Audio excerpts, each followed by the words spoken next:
Hello friends, स्वागत आप सभी को अपने YouTube channel biology concept classes Supaul में। आइए आज हम चैप्टर नंबर 2 को जहां तक बताए थे उससे आगे की टॉपिक के बारे में चर्चा करेंगे। लेकिन वीडियो को शुरू करने से पहले मैं आप सभी को बताना चाहता हूं कि अगर ये वीडियो आपको अच्छी लगी तो प्लीज इस चैनल को लाइक, सब्सक्राइब और अपने दोस्तों के साथ शेयर करना ना भूलें, ताकि इस चैनल पर अगर कोई नया वीडियो अपलोड हो तो उसका नोटिफिकेशन सबसे पहले आपके पास पहुंचे। जैसा कि आप पिछला वीडियो देखे होंगे, पिछले वीडियो में हमने बात किया था कि गैलीलियो के गति का पहला जो समीकरण होता है अर्थात v बराबर u प्लस एटी, उसको मैंने प्रूव किया था, यानी कि प्रूफ करके दिखाया था कि कैसे गैलीलियो के गति का पहला समीकरण v बराबर u प्लस एटी होता है। और उसके बाद हम दूसरा समीकरण भी बताए थे s बराबर ut plus half A D square. उसके बाद अगला समीकरण भी बताए थे v स्क्वायर बराबर u स्क्वायर प्लस 2as। तो आज हम इस तीनों समीकरण के पर आधारित न्यूमेरिकल को सॉल्व करेंगे। आइए सबसे पहले हम v बराबर u प्लस एटी पर आधारित न्यूमेरिकल को सॉल्व करते हैं। जैसे देखिए, पहले हम फॉर्मूला लिखते हैं। देखिए, पहला फॉर्मूला हमने आपको बताया था कि v बराबर u प्लस एटी। लेकिन न्यूमेरिकल को सॉल्व करने से पहले मैं आप सभी को एक महत्वपूर्ण कॉन्सेप्ट बताना चाहता हूं। यह कॉन्सेप्ट है कि जब जो फॉर्मूला है v बराबर u प्लस एटी, गैलीलियो की गति का पहला समीकरण, इस समीकरण में आप देखिए पहले दिया क्या हुआ, यानी कहने का मतलब कि इस फॉर्मूला में कितने वेरिएबल्स है, कितने चर है। जैसे देखिए, पहला है v, दूसरा u, तीसरा a और चौथा t, यानी क्या कहने का मतलब हुआ कि इस फॉर्मूला में टोटल 4 वेरिएबल है। और एग्जाम में जो क्वेश्चन आता है, ये 4 वेरिएबल में कभी कभी 3 वेरिएबल दिया रहता है और 1 वेरिएबल का मान कहता है निकालने के लिए।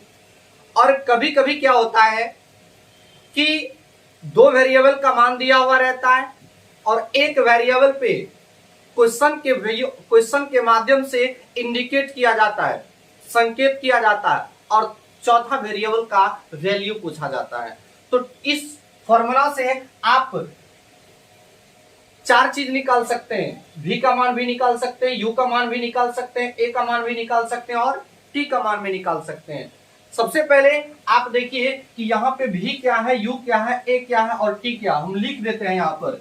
यहाँ पे v है आपको अंतिम वेग। v क्या है? अंतिम वेग। और u है प्रारंभिक वेग, प्रारंभिक वेग। और a है त्वरण और t है समय। हमने पिछले वीडियो में बात किया था कि प्रारंभिक वेग और अंतिम वेग क्या होता है और त्वरण क्या होता है। बताए थे कि जब कोई भी वस्तु हमारी नजरों के सामने या विरामावस्था से या क्वेश्चन में इस प्रकार से इंडिकेट किया हो कि वह वस्तु विरामावस्था से गति करना प्रारंभ करती है, यानी कहने का मतलब हुआ कि अगर मेरी नजरों के सामने वह वस्तु प्रारंभ होती है तो उसका प्रारंभिक वेग 0 होगा। और यदि कोई वस्तु हमारे आंखों के नजरों के सामने आकर रुक जाती है तो उसका अंतिम वेग 0 होगा।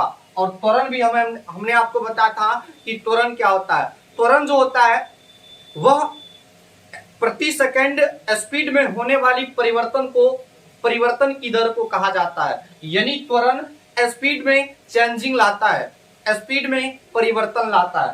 तो यहाँ पे v है अंतिम वेग, v है, u है प्रारंभिक वेग, a हो त्वरण और t है समय। अब आइए क्वेश्चन को पढ़ने का प्रयास करते हैं। जैसे यहाँ पे क्वेश्चन में कहता है कि एक ट्रेन 80 मीटर पर सेकंड की रफ्तार से चल रही है। आप देखिए, हमने बात किया था कि यह ट्रेन 80 मीटर प्रति सेकंड की रफ्तार से चल रही है। आप बताइए इसका प्रारंभिक वेग कितना होगा, अर्थात u का वैल्यू कितना होगा, 0। सबसे पहले यहां पे सॉल्व करते हैं। आपको दिया क्या सब है, देखिए एक ट्रेन 80 मीटर पर सेकंड की रफ्तार से चल रही है, यानी कि u का वैल्यू कितना है, 80। यहां पे लिख लेते हैं, प्रारंभिक वेग कितना है, 80 चल रही है आगे, और उसका त्वरण 10 मीटर पर सेकंड है, यानी कि a का वैल्यू कितना है, 10। आगे तो 6 सेकंड में उस ट्रेन की वेग क्या होगी, यानी कि समय कितना दिया हुआ है, समय आपको दिया हुआ है 6 सेकंड। कितना सेकंड, और हमको निकालने क्या कर रहा है, देखिए कहता है कि 6 सेकंड में उस ट्रेन की वेग क्या होगी, यानी कि फाइनल वेग पूछ रहा है, यानी v का वैल्यू पूछ रहा है। यानी कि आपको u का वैल्यू दिया हुआ है, a का वैल्यू, t का वैल्यू दिया हुआ है, और v का वैल्यू पूछ रहा है। यानी कहने का मतलब हुआ कि जो ट्रेन 80 मीटर पर सेकंड की रफ्तार से चल रही है, यानी u का वैल्यू 80 है, और उसका त्वरण यानी a का वैल्यू है 10 मीटर पर सेकंड स्क्वायर, और कहता है 6 सेकंड बाद उस ट्रेन की फाइनल वेलोसिटी या उस ट्रेन की वेग क्या। तो जैसा कि हम आपके सामने देखिए फॉर्मूला लिखे हैं कि v बराबर u प्लस ए टी, ये क्वेश्चन या ये न्यूमेरिकल इसी फॉर्मूला पे बैठेगा, जैसे हम आपको अभी बताएं कि v बराबर क्या होता है, u प्लस ए टी। देखिए यहाँ पे v का मान नहीं दिया, v का मान निकालना है, और u का वैल्यू देखिए कितना दिया हुआ 80, प्लस a का वैल्यू कितना है 10, और इस a और t के बीच में अगर कहा जाए तो गुना का संबंध है। किसका संबंध है, गुना का संबंध है। तो a का वैल्यू 10 और t का वैल्यू कितना है 6 है, तो 10 गुना 6, तब v बराबर क्या हो जाएगा 80 प्लस 10 छका 60। तो इसलिए इस दोनों को अगर जोड़ेंगे तो 814 यानी 140। यानी कहने का मतलब हुआ कि 6 सेकंड के बाद उस ट्रेन की वेग क्या होगी 140 मीटर पर सेकंड। कितना होगा 140 मीटर पर सेकंड। तो इस तरह से हम न्यूमेरिकल को सॉल्व करते हैं। सबसे पहले न्यूमेरिकल को सॉल्व करने का जो कॉन्सेप्ट है, सबसे पहले आप क्वेश्चन जो दिया है उस क्वेश्चन को समझने का प्रयास कीजिए, और समझने के बाद सबसे पहले उस क्वेश्चन में जो आपको दिया हुआ है उस दिए हुए टॉपिक को लिख लेना। जैसे हमारे क्वेश्चन में u का मान दिया हुआ था, a का मान दिया हुआ था, t का वैल्यू दिया था, और निकालना क्या है v। जब आप इस चीज को नोट कर लेते हैं कि जो क्वेश्चन में इंडिकेट किया हुआ रहता है और जो निकालने के लिए कहता है, हमने आपको पहले बताया था कि इसमें 3 वेरिएबल दिया होगा और चौथा वेरिएबल का मान पूछ रहा है, तो हमने चौथा वेरिएबल का मान पूछा। अगर किसी क्वेश्चन में क्या रहता है कि मानिए u का मान नहीं देगा, a का मान दे देगा, t का मान दे देगा, v का मान दे देगा, और कहेगा u का मान निकालने के लिए। कभी कभी a का मान नहीं देगा, u का, t का, v का दे देगा, और कहेगा a का मान निकालने के लिए। यानी कहने का मतलब कि चारों वेरिएबल में किसी 3 वेरिएबल का वैल्यू दिया हुआ होगा, एक का कहेगा पूछे, एक का बोल देगा कि क्या होगा निकालिए, कभी कभी 2 का दे देगा और एक की तरफ इंडिकेट करेगा यानी संकेत करेगा, और कहेगा चौथा वेरिएबल का मान निकालिए। चलिए हम एक और क्वेश्चन को सॉल्व करके दिखाते हैं आपको। देखिए अगला क्वेश्चन है कि एक कार विरामा से चलना शुरू करती है, यदि उसका त्वरण 5 मीटर पर सेकंड स्क्वायर है तो 10 सेकंड बाद उसकी चाल 60 मीटर पर सेकंड हो जाता है, तो प्रारंभिक वेग क्या है। पहले क्वेश्चन को समझिए। कह रहा है कि एक कार विरामा से चलना शुरू करती है। याद कीजिए हमने आपको बताया था कि अगर कोई चीज या कोई वस्तु या तो हमारी नजरों के सामने शुरू हुई हो, या विरामावस्था से गति प्रारंभ करती हो, या क्वेश्चन में यानी प्रश्न में इस प्रकार का संकेत दिया हो कि कोई वस्तु विरामा से चलना शुरू करती है, तो उस कंडीशन में प्रारंभिक वेग का वैल्यू जो होता है वह 0 होता है। तो देखिए यहाँ क्वेश्चन में कह रहा है कि एक कार विरामा से चलना शुरू करती है, इसका मतलब प्रारंभिक वेग कितना है इसका। सबसे पहले इसका प्रारंभिक वेग यानी u का वैल्यू 0। आगे देखिए कहता है कि यदि उसका त्वरण 5 मीटर पर सेकेंड स्क्वायर है, यानी a का वैल्यू है 5 मीटर पर सेकेंड, सॉरी a का वैल्यू है 5 और कहता है 10 सेकंड बाद उसकी चाल, यानी समय का वैल्यू t बराबर कितना है 10 सेकंड, 10 सेकंड, और कहता है कि 10 सेकंड बाद उसकी चाल 60 मीटर पर सेकंड हो जाता है, यानी कि 10 सेकंड के बाद जो उसका फाइनल वेग हो वह फाइनल वेग 60 हो जाता है। कितना हो जाता है 60। यानी देखिए इस पिछले वाले कोई प्रश्न में क्या था कि u का मान दिया हुआ था, a का दिया हुआ था, t का दिया हुआ था और हमें v निकालना था, लेकिन इस प्रश्न में है u का वैल्यू नहीं दिया हुआ है, a का दिया हुआ है, t का और v का, हमें कह रहा है कि प्रारंभिक वेग ज्ञात कीजिए। यानी एक कार विराम से चलना शुरू करती है और यदि उसका त्वरण 5 मीटर पर सेकेंड स्क्वायर है तो 10 सेकेंड बाद उसकी चाल 60 मीटर पर सेकेंड हो जाता है, तो बताइए उसका प्रारंभिक वेग क्या है। तो आपके सामने में फॉर्मूला लिखा हुआ है, ये इसी फॉर्मूला पे आप इसे बैठा दीजिए, v बराबर u प्लस at। देखिए v का वैल्यू कितना हुआ है 60 और u का वैल्यू कितना है, u का वैल्यू 0 है, कितना है 0। अगर 0 दिया हुआ तो आप u ही मान लीजिए, प्लस a का वैल्यू कितना हुआ 5 प्लस, और t का वैल्यू कितना हुआ 10, तो a और t के बीच में गुना का समय था, 5 गुना कितना हो जाएगा 10, 60 बराबर हो जाएगा आपको यहाँ पे u प्लस 10 50। अगर इस 50 के पीछे में प्लस का साइन है और ये बराबर के राइट साइड है, अगर इसे लेफ्ट साइड लाएंगे तो यह 50 किस में आ जाएगा माइनस में, यानी कि अगर इसको आप हम सीधा करके लिखेंगे तो u बराबर कितना हो जाएगा 10 मीटर पर सेकेंड। यानी कहने का मतलब हुआ कि उसका प्रारंभिक वेग जो था, उस कार का जो प्रारंभिक वेग था वह कितना था 10 मीटर पर सेकेंड। फिर से समझिए, प्रश्न है कि एक कार विराम से चलना शुरू करती है, यदि उसका त्वरण 5 मीटर पर सेकेंड स्क्वायर है तो 10 सेकेंड बाद उसकी चाल 60 मीटर पर सेकेंड हो जाता है, तो बताइए उसका प्रारंभिक वेग कितना है। तो उस कार का प्रारंभिक वेग कितना था 10 मीटर पर सेकेंड। यानी कि देखिए न्यूमेरिकल तब आसान हो जाता है जब आप न्यूमेरिकल को समझ जाते हैं और समझने के बाद इस चीज को आप नोट कर लेते हैं कि उस प्रश्न में, उस न्यूमेरिकल में आपको दिया क्या सब है। तो सबसे पहले इस प्रश्न में हमको v का मान निकालना था, a का मान दिया था, t का मान दिया था और v का मान दिया था। तो मायने ये रखता है कि जब आप प्रश्न को या न्यूमेरिकल को सॉल्व कर रहे होते हैं तो सॉल्व करने के दरमियान में आपको ये ध्यान में रखना होगा कि सबसे पहले हमको दिया क्या सब है, और जो दिया है उसको पहले सबसे पहले आप नोट कीजिए, और नोट करने के बाद तब आप उसको उस न्यूमेरिकल को आगे सॉल्व करने का प्रयास कीजिए, तब वो न्यूमेरिकल सॉल्व करना आसान हो जाएगा। तो ये हमने बताया आपको गति का, गैलीलियो की गति का पहला समीकरण की v बराबर u प्लस at जो समीकरण है, उस समीकरण पर आधारित दो न्यूमेरिकल सॉल्व करके बताया। अब आइए अगले न्यूमेरिकल जो है s बराबर ut plus half T square, उस पर आधारित हम न्यूमेरिकल को सॉल्व करते हैं। गति के, गैलीलियो के गति का दूसरा समीकरण जो है वो है s बराबर ut plus half T square. सबसे पहले आप इस गैलीलियो के गति का दूसरा जो समीकरण है उस समीकरण को देखिए, इसमें कितने वेरिएबल है। इसमें भी टोटल 4 वेरिएबल है, 1 2 3 4, यानी कि इस फॉर्मूले में भी, इस समीकरण में भी टोटल 4 वेरिएबल है।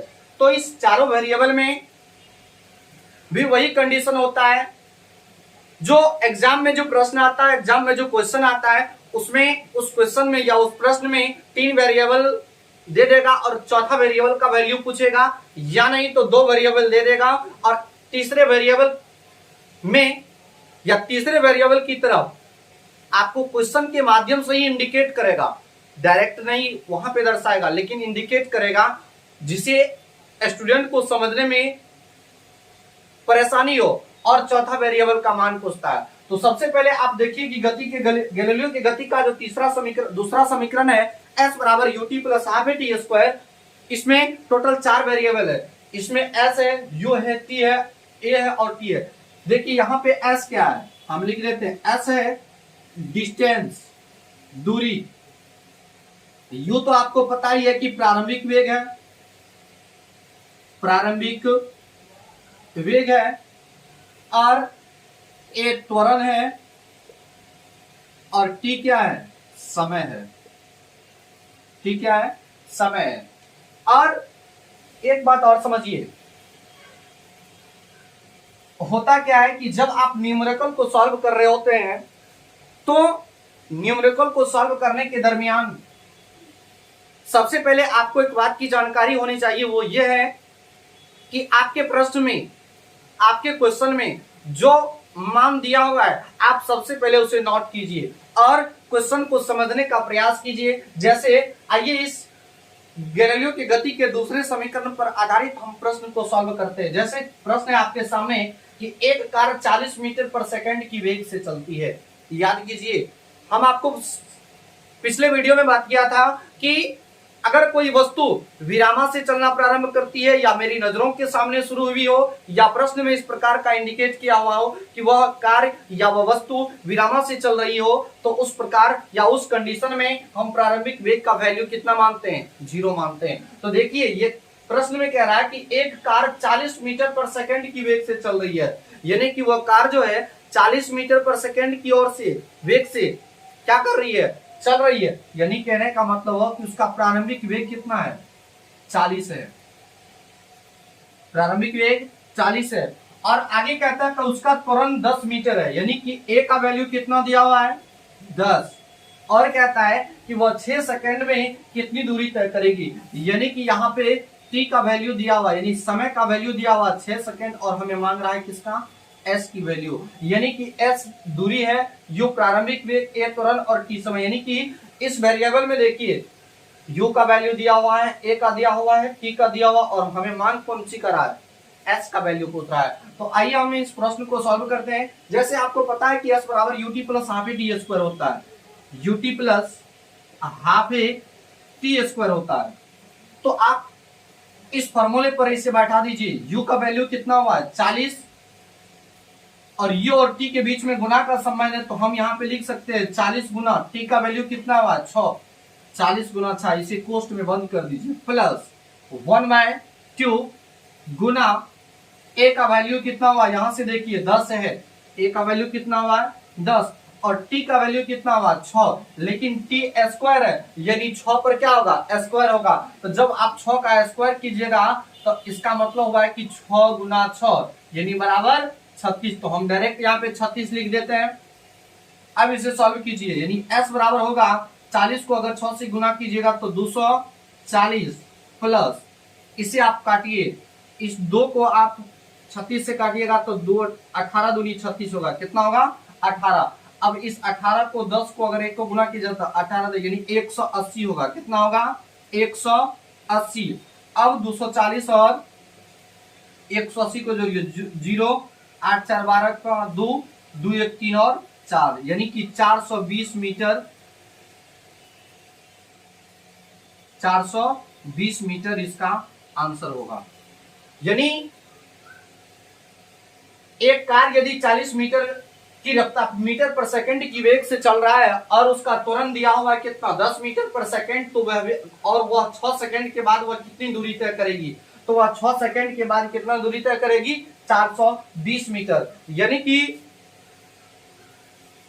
जब आप न्यूमेरिकल बनाते हैं तो न्यूमेरिकल बनाने के दरमियान इस बात को ध्यान में रखिए कि सबसे पहले जो दिया उसे नोट करेंगे और उसके बाद हम आगे की प्रोसेस को चालू करेंगे। जैसे पहले फार्मूला लेके s बराबर UT plus half A T square और उस फार्मूला में जो हमें जिस वेरिएबल का मान दिया हुआ था उस वेरिएबल को पहले हम उस फार्मूला पर शूट करते हैं और शूट करने के बाद वह न्यूमेरिकल बनना बहुत ही इजी हो जाता है, आसान हो जाता है। तो आइए इस पर, इस गैलीलियो की गति के दूसरे समीकरण पर आधारित हम अगले प्रश्न को देखने का प्रयास करते हैं। देखिए दूसरा प्रश्न है कि एक कार विरामा से चलती है जिस पर 40 मीटर पर सेकंड स्क्वायर का त्वरण लगता है और 10 सेकंड के बाद बताइए उसकी कितनी दूरी तय करेगी। सबसे पहले आप इस प्रश्न को समझिए, क्या कह रहा है प्रश्न कि एक कार विरामा से चलती है।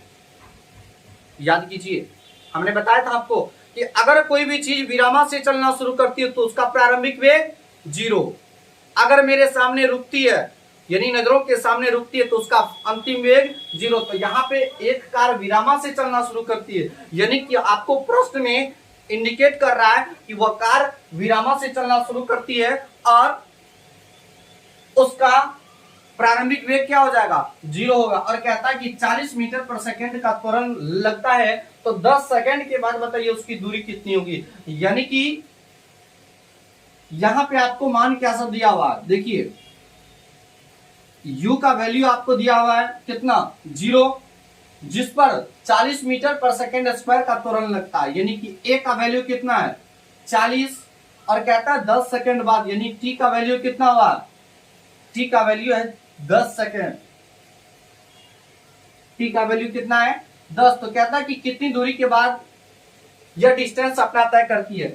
सबसे पहले समझिए कि यदि एक कार विरामा से चलना शुरू करती है, तो हमने पिछले वीडियो में बात किया था कि अगर कोई भी चीज मेरी नजरों के सामने या क्वेश्चन में इस प्रकार का इंडिकेट किया हुआ कि अगर वह वस्तु विरामा से चलना प्रारंभ करती है या रेस्ट पोजीशन में होने के बावजूद वह आपकी आंखों के सामने स्टार्ट होती है, प्रारंभ होती है, तो उस कंडीशन में उसका जो प्रारंभिक वेग है, उसका इनिशियल वेलोसिटी है, उसका इनिशियल वेलोसिटी 0 माना जाता है। अगर वह आपकी नजरों के सामने रुक जाता है तो उसका फाइनल वेलोसिटी 0 माना जाता है। तो इस प्रश्न में आपका देखिए इनिशियल वेलोसिटी का वैल्यू कितना हुआ है 0, और a का वैल्यू 40 और t का वैल्यू 10। कहता है कि 10 सेकंड के बाद उसकी दूरी कितनी होगी, यानी कि s का मान क्या होगा, s का मान क्या होगा। तो सबसे पहले देखिए आपको गैलीलियो की गति का दूसरा समीकरण पता है कि s बराबर ut plus half A T square. तो सबसे पहले फॉर्मूला लिखिए s बराबर ut plus half A T square, और इस फॉर्मूला पर आप इस वेरिएबल के वैल्यू को शूट कीजिए।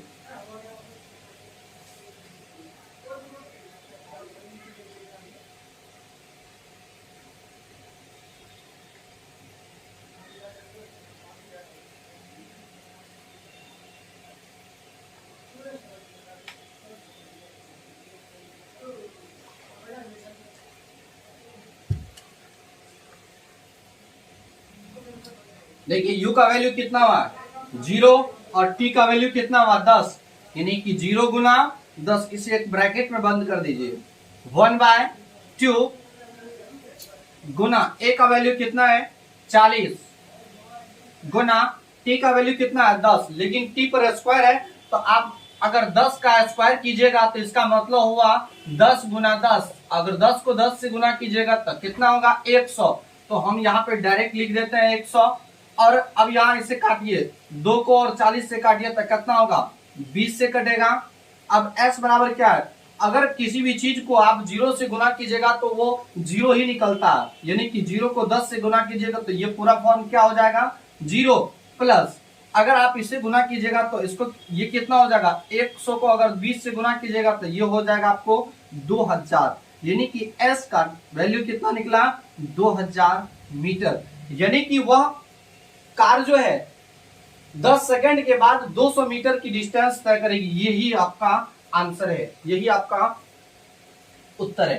तो आप देखिए कि कैसे गैलीलियो की गति के दूसरे समीकरण पर आधारित हम प्रश्न को सॉल्व करते हैं। तो इस फॉर्मूला में भी हमें 4 वेरिएबल दिया है, और 4 वेरिएबल में कभी u का मान दे देगा, ये का मान दे देगा, t का दे देगा, s का निकालने बोलेगा, या नहीं तो कभी s का, t का, a का दिया हो रहता है अगर, और u का निकालने कहता है। तो आप कॉन्सेप्ट समझ गए, और इस कॉन्सेप्ट पर अगर किसी भी प्रश्न को आप सामने आता है तो उस प्रश्न को हमें पूरा विश्वास है कि आप सॉल्व कर लीजिएगा, क्योंकि आपको कॉन्सेप्ट मालूम है। अगर कॉन्सेप्ट जब तक आपको पता नहीं रहेगा और तब तक आपको न्यूमेरिकल, देखिए न्यूमेरिकल बहुत सारे स्टूडेंट को ये लगता है कि बहुत डिफिकल्ट है, लेकिन उस स्टूडेंट के लिए डिफिकल्ट हो जाता है जो स्टूडेंट को या तो उसका कैलकुलेशन गलत होता है, या नहीं तो उस न्यूमेरिकल को समझने में असमर्थ होता है, यानी उस न्यूमेरिकल को समझ नहीं पाता है। अगर आप किसी भी न्यूमेरिकल को समझने का प्रयास करते हैं और अच्छी तरीका से समझने के बाद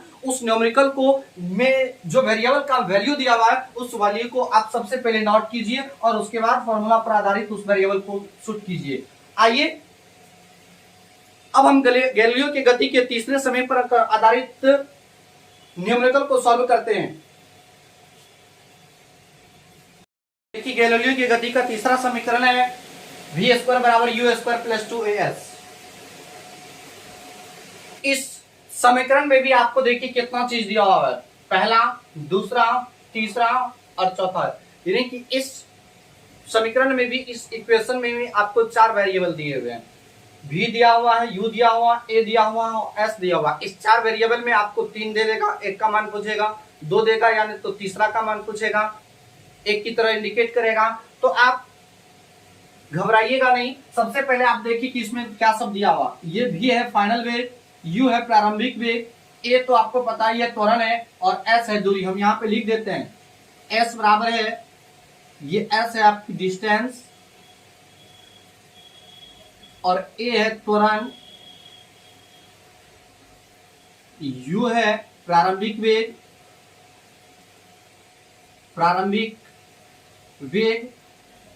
और v है अंतिम वेग। v क्या है? अंतिम वेग। तो इस फॉर्मूले पर आधारित या इस इक्वेशन पर आधारित आपके सामने जो प्रश्न है, सबसे पहले आइए हम उस प्रश्न को समझने का प्रयास करते हैं कि प्रश्न कहना क्या चाहता है। प्रश्न कहता है कि एक कार की चाल 30 मीटर पर सेकेंड है। एक कार की जो चाल है वह 30 मीटर पर सेकेंड है, यानी कि कह रहा है कि वह कार की जो चाल है, उस कार की जो वेग है वह 30 मीटर पर सेकेंड है, यानी कि उसका प्रारंभिक वेग कितना है? प्रारंभिक वेग उसका है 30। और उसके बाद कहता है कि इसे रोकने के लिए 10 मीटर पर सेकेंड का मंदन लगाया जाता है। इस टॉपिक को आप समझिए, इसे रोकने के लिए 10 मीटर पर सेकेंड स्क्वायर का मंदन लगाया जाता है। हम पिछले वीडियो में आपको बात बताए थे कि त्वरण 2 प्रकार का होता है, एक होता है पॉजिटिव और एक होता है निगेटिव। तो पॉजिटिव कब होता है? जब कोई भी चीज, जब किसी भी चीज की स्पीड जो होता है, वह चाल जो होता है, अगर चाल बढ़ता है तो उस कंडीशन में उसका जो त्वरण होता है वह पॉजिटिव होता है। क्या होता है? पॉजिटिव। और अगर किसी वस्तु का जो स्पीड होता है, उस स्पीड में अगर गिरावट होती है, उस स्पीड में अगर कमी होती है, तो उस स्थिति में होता है उसका मंदन, यानी कि उसका त्वरण क्या होता है? निगेटिव होता है। यानी कि अगर चाल बढ़ता है तो त्वरण क्या होगा? पॉजिटिव होगा, और चाल अगर घटता है तो त्वरण क्या होगा? निगेटिव होगा। तो निगेटिव त्वरण को हम मंदन कहते हैं, और पॉजिटिव त्वरण को त्वरण। यानी कहने का मतलब हुआ कि जैसे मान लीजिए मोटरसाइकिल में आप अगर एक्सीलरेटर दिया हुआ रहता है और उस एक्सीलरेटर को आप अगर पॉजिटिव रूप में घुमाते हैं तो उसका स्पीड क्या होता है? बढ़ता है। अगर उस एक्सीलरेटर को आप नेगेटिव में घुमाते हैं तो उसका मंदन होता है। यानी कि अगर पॉजिटिव में घुमाए तो त्वरण और निगेटिव में घुमाए तो उसका मंदन। यानी कहने का मतलब अगर चाल बढ़ेगा तो त्वरण और चाल घटेगा तो क्या होगा? मंदन। तो यहीं पे कह रहा है कि यदि एक कार की चाल 10 मीटर पर सेकेंड और इसे रोकने के लिए 10 मीटर पर सेकेंड का मंदन लगाया जाता है, यानी कि यहाँ पर a का वैल्यू कितना है? यहाँ पर a का वैल्यू है -10। क्यों है -10? क्योंकि यहाँ पर रोकने के लिए लग रहा है, न कि बढ़ाने के लिए। तो रुकेगा कब? जब चाल घटेगा तब। कोई भी चीज कब रुकता है? जब उसकी चाल में कमी होती है या चाल घटता है तभी ना रुकता है। तो चाल रोकने के लिए 10 मीटर पर सेकेंड स्क्वायर का मंदन लगाया जाता है। तो बताइए यह कितनी दूरी तय करेगी? यानी कहने का मतलब हुआ। और एक चीज समझिए कि हम आपको बताए थे कि रोकने के लिए, इस प्रश्न में कह रहा है कि कार की चाल 30 मीटर पर सेकेंड स्क्वायर हो, तो इसे रोकने के लिए याद कीजिए, हम अपने बात आपको बताया था कि अगर प्रश्न में यह सूचित किया हो कि कोई वस्तु हमारी नजरों के सामने रुक गई हो, या क्वेश्चन में इस प्रकार का इंडिकेट करता हो कि किसी कार को रोकना है या किसी ट्रेन को रोकना है, तो जब ये क्वेश्चन में रुकना, रुकनी, रोकने की बात आती है तो समझ जाइए कि उसका फाइनल वेलोसिटी कितना है? 0 है। यानी कि अगर प्रश्न में कहता है कि कोई ट्रेन 50 किलोमीटर पर सेकेंड स्क्वायर की रफ्तार से चल रही है और उसे रोकने के लिए, तो जब ये रुकने के लिए कहा गया तो तब ये समझ जाइए उसका फाइनल वेलोसिटी कितना है? 0 है। कितना है? 0। क्यों? क्योंकि यह कार कहता है कि यह कार 40 मीटर पर सेकंड की ओर से दौड़ रहा है रफ्तार से, और इसे रोकने के लिए 10 मीटर पर सेकंड का मंदन लगाया जाता है। तो रुकेगा कब? जब फाइनल वेलोसिटी 0 होगा तब, यानी कि उस कार की जो मंदन है वह 10 मीटर पर सेकंड लगाया जो जाता है, तो उसका त्वरण जो मंदन 10 मीटर पर सेकंड स्क्वायर की दर से लगाया जाता है, तो अंतिम में उसका फाइनल वेलोसिटी कितना होगा? 0 होगा। यानी कि हम आपको पिछले वीडियो में बताया था कि अगर कोई भी चीज हमारी नजरों के सामने रुकती हो या क्वेश्चन में रुकना रुकने की बात आती हो, तो कोई भी चीज या कोई भी वस्तु तब रुकती है जब उसका फाइनल वेलोसिटी कितना होता है? 0 होता है। तो इसका फाइनल वेलोसिटी क्या होगा?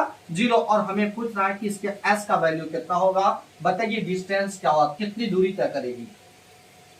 तो इस प्रश्न में जो वेरिएबल का वैल्यू दिया हुआ था हमने उस वेरिएबल को नोट कर लिया। अब आइए इस वेरिएबल को हम इक्वेशन पे शूट करते हैं। तो इक्वेशन है v बराबर u square plus 2as। v का वैल्यू कितना है? 0। अब 0 का स्क्वायर करेंगे तो 0 भी होगा। u का वैल्यू कितना है? 30। तो जब आप 30 का u का स्क्वायर है ना, तो 30 का जब आप स्क्वायर कीजिएगा इसका मतलब हुआ 30 गुना 30 बराबर 900। हम डायरेक्ट यहाँ पे लिख देते हैं 900 प्लस 2, और a का वैल्यू कितना है? -10, यानी कि पोस्ट में इसको दीजिए -10, और s का वैल्यू हमें निकालने का रहा है, तो आप यहाँ s की जगह पे लिख दीजिए s। तो देखिए 0 बराबर क्या हो गया यहाँ पे? 900। आप अगर 10 को यानी पहले साइन का गुना कीजिए, तो प्लस गुना माइनस, यानी कि प्लस को अगर गुना आप माइनस से कीजिएगा तो ये प्लस माइनस होता है। क्या होता है? माइनस होता है। यानी कि ये प्लस को अगर माइनस से गुना कीजिएगा तो क्या होगा? माइनस। अब माइनस 10 को आप न्यूमेरिकल को आप 10 को 2 से कीजिए तो 10 दूनी 20, और s को कीजिए तो 20s हो जाएगा। कितना हो गया? 20s। अब इसको क्या करना है कि 20s को या इस 20s को आप बराबर के इस साइड ले आइए। तो इस साइड अगर 20s यानी कि 20s माइनस में है, तो इस साइड अगर आएगा तो यह किस में हो जाएगा? पॉजिटिव में। बराबर कितना? 900।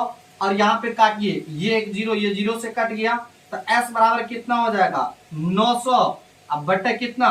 900 का 90 है ना, 0 0 तो कट ही गया, तो 2, ये 2 से 45 कट जाएगा। कितना? 90 कटेगा तो कितना होगा? 45। यानी कि s का वैल्यू यहाँ पे कितना निकला? 45 मीटर। कितना मीटर? 45 मीटर। तो यानी यही आपका आंसर है। तो उस कार का जो चाल है 30 मीटर पर सेकंड, और इसे रोकने के लिए जो 10 मीटर पर सेकंड की मंदन लगाया जाता है, तो वह कितनी दूरी तय होने के बाद रुक जाएगी? तो वह कार कितनी दूरी तय होने के बाद? 45 मीटर दूरी तय करने के बाद वह कार क्या हो जाएगी? रुक जाएगी। तो आप समझ रहे हैं कि कैसे न्यूमेरिकल को सॉल्व किया जाता है। आइए हम इसी पर आधारित एक और न्यूमेरिकल को सॉल्व करते हैं। इसे ब्रेक लगाकर 40 मीटर की दूरी पर रोक दिया जाता है, तो इस पर कितना मंदन लगा होगा? सबसे पहले समझिए कि क्वेश्चन में दिया क्या है कि एक कार 40 मीटर पर सेकेंड, एक कार की चाल 40 मीटर पर सेकेंड है, यानी कि इसका प्रारंभिक वेग कितना है? 40। और कहते हैं इसे ब्रेक लगाकर, यानी कि फिर वही बात यहां पर आ गई कि ब्रेक लगाकर, यानी कि रोकने की बात हो रहा है। किसकी बात? रोकने की बात। तो हम जब बताए कि जब ये रोकने की बात हो, तो कोई भी चीज या कोई भी वस्तु तब रुकती है जब उसका फाइनल वेलोसिटी कितना हो जाता है? 0 हो जाता है। तो जब ये यहाँ पे ब्रेक की बात आई, इसे ब्रेक लगाकर यानी रोकने की बात आई, तो रोकने की जब बात आई तो हम v का वैल्यू कितना मानेंगे? 0। ब्रेक लगाकर 60 मीटर की दूरी पर रोक दिया जाता है, यानी कि डिस्टेंस कितना है? 60 मीटर की दूरी पर। तो यहाँ पे s का वैल्यू कितना? 60। तो कहता है कि 60 मीटर की दूरी पर रोक दिया जाता है, तो इस पर कितना मंदन लगा, यानी कि हमें a का वैल्यू पूछ रहा है कि बताइए उस a का मान क्या है, उस पर कितना मंदन लगा कि जो वह 60 मीटर की दूरी पर जाकर वह कार रुक गई। तो सबसे पहले आपको इक्वेशन पता है, हमें इक्वेशन लिखते हैं। वी स्क्वायर बराबर यू स्क्वायर प्लस 2as। अब इस इक्वेशन पर आप इस वेरिएबल को सुट कीजिए। v का वैल्यू कितना है? 0, तो 0 का स्क्वायर किया जाए तो 0 ही होगा। अब देखिए u का मान है 40 और 40 का स्क्वायर है, u का स्क्वायर है तो 40 का स्क्वायर होगा, तो 40 का स्क्वायर होने का मतलब हुआ कि 40 गुना 40, और इसको आप गुना कीजिएगा तो ये होगा 1600। तो हम डायरेक्ट यहाँ पे लिख देते हैं 1600 प्लस 2, और a का वैल्यू हमें पूछ रहा है तो a का मान और s का वैल्यू दिया हुआ है 7। कितना? 7 को ही इधर लाइए तो 1600, देखिए इस साइड पॉजिटिव में तो इस साइड आएगा तो किसमें होगा? निगेटिव में, यानी -1600 प्लस बराबर क्या हो जाएगा? 120a। तो E0 से E0 को कट गया, कितना होगा? इसलिए a बराबर कितना हो जाएगा? a बराबर हो जाएगा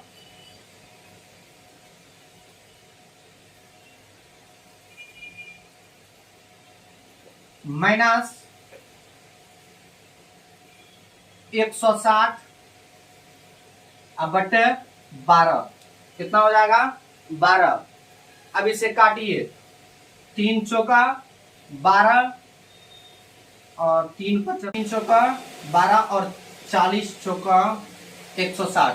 तो यहाँ पे निकल गया आपको कितना? -40 बटे 3। अगर इसे पॉइंट में निकाल गया तो पॉइंट में भी निकल सकता है। हम यहीं पे लिख देते हैं मीटर, सॉरी मीटर नहीं, मीटर पर सेकेंड स्क्वायर। यही हो गया आपका आंसर। तो देखिए इस इक्वेशन में हमें u का वैल्यू दिया था, v का वैल्यू दिया था, s का दिया हुआ था और हमें a का निकालना था। तो हम निकाले a का मान, जो उस पर जो मंदन लगेगा वो -40/3 मीटर पर सेकेंड स्क्वायर की मंदन लगेगा, और तभी वे 60 मीटर की डिस्टेंस पर जाकर वह कार क्या हो जाएगा? रुक जाएगा। तो ये हम आपको गैलीलियो की गति के तीनों समीकरण पर आधारित, यानी v बराबर u प्लस at, s बराबर ut plus half at square, v square बराबर u स्क्वायर प्लस 2as पर आधारित हम इस पर न्यूमेरिकल को सॉल्व किए। हमें आशा है कि आप इस न्यूमेरिकल को जरूर समझे होंगे। और अब अगर आपके सामने इस तीनों गैलीलियो की गति के समीकरण पर अगर कोई भी न्यूमेरिकल को दिया जाता है तो आप इसे सॉल्व कर सकते हैं, सॉल्व कर पाएंगे। तो देखिए होता है कि न्यूमेरिकल बहुत ही आसान है, और वैसे तो कहा जाता है कि फिजिक्स भी एक मैथमेटिक्सियन या मैथमेटिक्स लैंग्वेज है। और अगर आपका कैलकुलेशन ठीक है, आपका अगर कैलकुलेशन बेटर है, तो आप किसी भी न्यूमेरिकल को सॉल्व कर सकते हैं बहुत ही आसानी से। और सबसे पहले देखिए न्यूमेरिकल को सॉल्व करने का पहला जो कॉन्सेप्ट है वह कॉन्सेप्ट यह है कि आप सबसे पहले न्यूमेरिकल को पढ़िए, समझिए। एक बार में नहीं समझ में आता है, 2 बार में समझिए, 3 बार में समझिए, 4 बार में समझिए। अगर आपको न्यूमेरिकल समझ में आ जाता है तो समझने के बाद उसमें जितना वेरिएबल दिया हुआ उस वेरिएबल को आप सबसे पहले नोट कीजिए, और नोट करने के बाद सबसे पहले उसके बाद फॉर्मूला लिखिए, और फॉर्मूला लिखने के बाद उस वेरिएबल को उस पे सुट कीजिए और तब आप उसे सॉल्यूशन कीजिए। तो बहुत ही आसान से आपको न्यूमेरिकल सॉल्व हो जाएगा। तो आज का वीडियो यही तक, मिलेंगे नेक्स्ट वीडियो में।